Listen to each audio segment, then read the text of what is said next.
ఆ రోజు మా 100 రోజుల పాలన రిఫరెండం అని మీరే చెప్పారు. 14 సీట్లు గెలుచుకుంటామని చెప్పి మీరే చెప్పారు.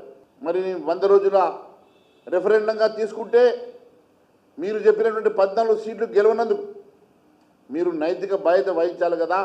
8 సీట్లకు కనీసం ఈ రాష్ట్రంలో సగం సీట్లు కూడా గెలవలేనటువంటి సందర్భంలో మరి రెఫరెండంగా చెప్పినటువంటి మీరు దీనికి ఏ రకంగా బాధ్యత వహిస్తారో మీరు ప్రజానీకానికి చెప్పాల్సినటువంటి అవసరం ఉందని చెప్పి నేను తెలియజేస్తా ఉన్నాను. మీరు ముఖ్యమంత్రిగా బాధ్యతలు చేపట్టిన తర్వాత ప్రధానంగా రైతులతో పాటు వ్యవసాయ కార్మికులకు, మహిళలకు, యువతకు, నిరుద్యోగులకు ఇచ్చినటువంటి హామీలను నేను ఒకసారి గుర్తు చేస్తూ ఉన్నాను.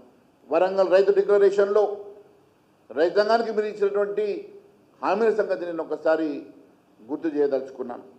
హైదరాబాద్ యూత్ డిక్లరేషన్లో, చేవలలో ఎస్సీ ఎస్టీ డిక్లరేషన్లో, కామారెడ్డిలో బీసీ డిక్లరేషన్లో మీరు ఇచ్చినటువంటి హామీలు మీరు మర్చిపోయారా, లేక ఈ బహిరంగ లేఖతో పాటు మీకు మేము మీ మేనిఫెస్టోను కూడా పంపిస్తున్నానని చెప్పేసి తెలియజేస్తా ఉన్నాను.